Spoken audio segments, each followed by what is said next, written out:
What's up everyone, welcome back to the channel. Once again, another still worth a video, and like I said, I don't know how much longer this is going to happen, but I have a flu. I might sound a little different. That's the only difference you're going to hear from this video. I'm going to edit out all the coughing and sneezing and all that, but we're going to be talking about another Samsung Galaxy phone, and this one actually is probably the weirdest one for the time being. I mean, since this phone's released, the only phone Samsung-wise I can think of that was a huge flop was probably the Note 7, but that was a whole different story. Maybe the Galaxy Fold, but as a Galaxy S series stands, this one was one of the most important Samsung Galaxy phones probably ever released, and I think that's not really saying too much. It's not really like a super good statement either. It wasn't really a great phone, but it did come out in 2015 in March, so it's going to be turning 5 years old in like 2 months, so that's pretty crazy. And looking at it, I mean, yes, it does look like an older phone for sure, but if you kind of look at like the predecessor of this phone, the Galaxy S5, that phone really hasn't aged too well. That phone actually has, the same amount of bezel, maybe a little bit more on the screen on the front of it, but the build quality wasn't really that good. But whereas on the Galaxy S6,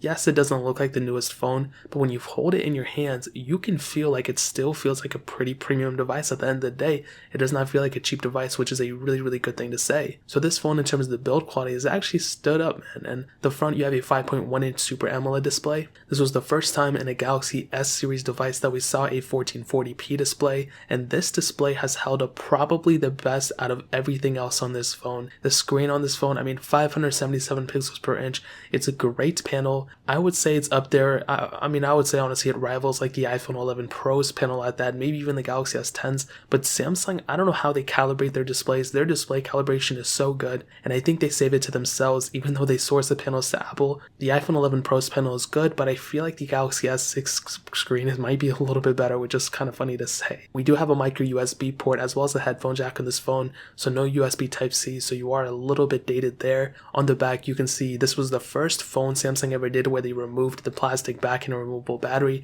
and they opted for the glass back. So, some people like that. I think a majority of people did not like that at all, and they haven't given us a removable battery on their main flagship phone since then, so it's whatever at this point. I think a lot of people are over it. You do have that single camera on the back, you have volume buttons, you have the power button. On the front though, as I said, bezel on the front, but you do have that fingerprint sensor with that home button, so there is some use to that bezel, so it's not all just being used for no space like the Google Pixel, the original one that I reviewed yesterday. So this one does have at least some use for that bezel, which is, a kind of a good thing, I would say. So in terms of the outside, that really pretty much covers it. Nothing too crazy. I mean, like I said, the panel is really nice. The body feels very premium. I think people just didn't really like it because it didn't have a removable battery, and rightfully so. I totally agree with that. No IP certification either for this phone. The Galaxy S5 had IP certification, but they removed it when they went to this phone, which is so backwards. It's like, why would you give us features then take away those features? Kind of like Force Touch. Why would you even give it to us if you're going to take it away eventually? You know what I mean? So I think now we're officially done with the outside of this phone. Let's go and hit on the software.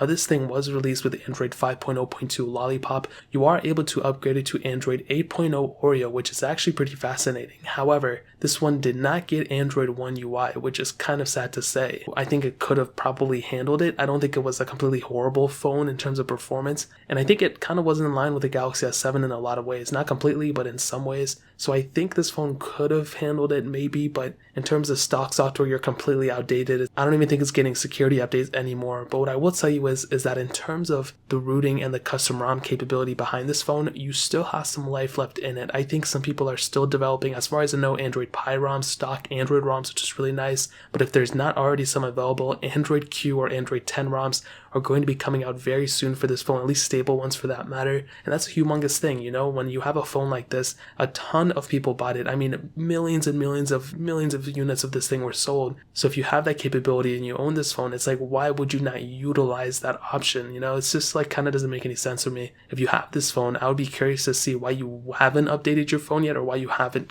rooted this and custom ROMmed it yet. But I think at the end of the day, I mean, it's like, the choice is yours. But I think if you have that capability, you should definitely utilize it for a phone that has been this outdated for this long. So, and this one ended off with TouchWiz 2, which isn't really the best software. It's probably one of the worst Android skinned ROMs out there. So I'd 100% recommend you guys go root it, go custom ROM it. And honestly, quick thing, I'm actually planning on rooting my phones and custom ROMing the older ones and then kind of showcasing it, how it holds up in 2020 then. So I might do like a re-updated version of this video when I root it and custom ROM it. So in this sense, I want to keep it stuck, but I might do another one when I want to custom ROM it. But let me know if I should do that or not. But that pretty much covers it in terms of the software side of things. Let's go and talk about the performance, which is probably what most of you guys wanted to hear. This thing has the Exynos 7420 octa chipset, an octa-core CPU, and there were 3 different models of the Samsung Galaxy S6, a 32, 64, and 128GB variant. Now the worst thing about this phone is that not only when they upgraded from the Galaxy S5 did they remove the removable battery, but they also at the same time they removed the removable storage, so you couldn't just put a micro SD card slot in here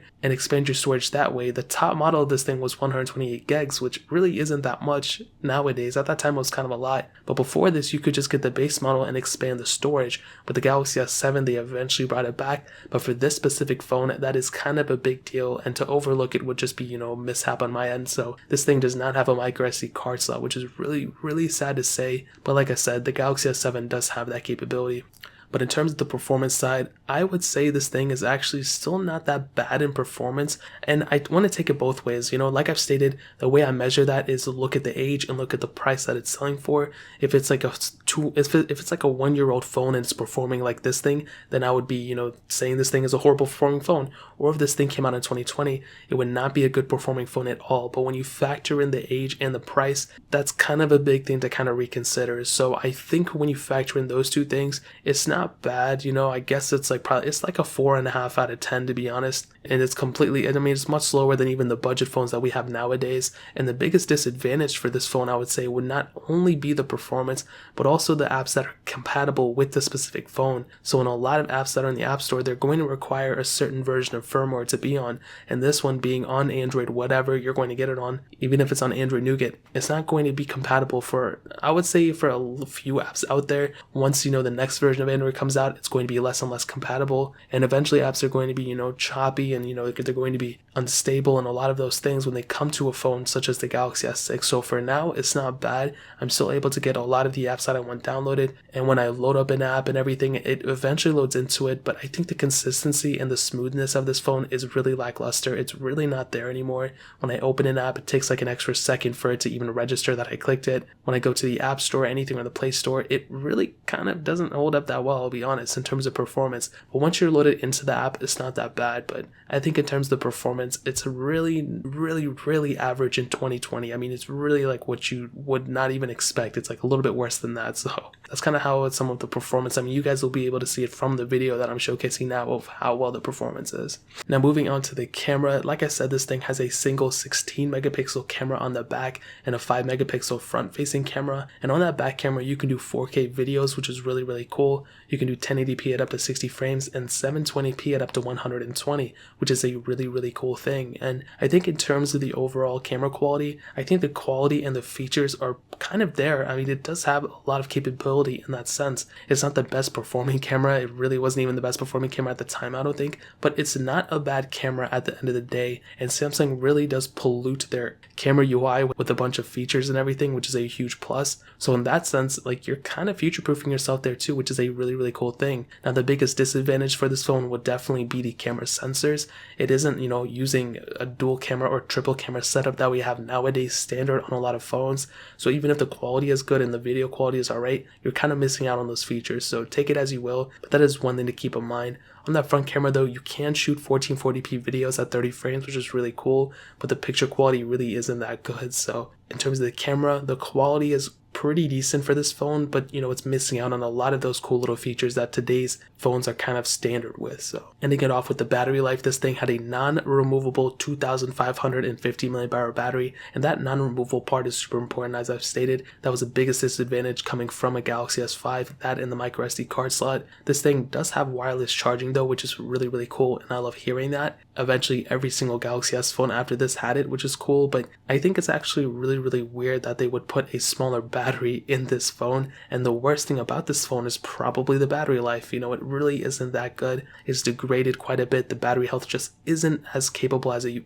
would have been maybe when it was brand new, but to even, repair this phone and replace the battery isn't necessarily the easiest process either. So it was kind of like a double-edged sword. Like the battery wasn't that good and you weren't able to remove it easily as you should have been. So they decreased the battery size, they enclosed it, and they removed the IP certification too, which was so stupid. So to kind of sum up this video and to answer the question, is the Samsung Galaxy S6 still worth it in 2020? I think the best way to answer this is, if you own it now, I'm surprised that you were able to last this long with it. And I think if, depending on your needs, if you're using it like a media device or an iPod or something, or your use case is really low, you don't need to use a lot of apps in the background or anything, then I guess you're going to be fine. But I think for a majority of you guys, I don't think you should be getting a Galaxy S6. I think even a Galaxy S8 would probably be the lowest I would recommend. That phone still has a lot of capability with it. It's not getting software updates anymore, but it's still getting security updates. So I would definitely recommend you getting a Galaxy S8. But the Samsung Galaxy S6, man, it's just not worth it anymore, to be honest.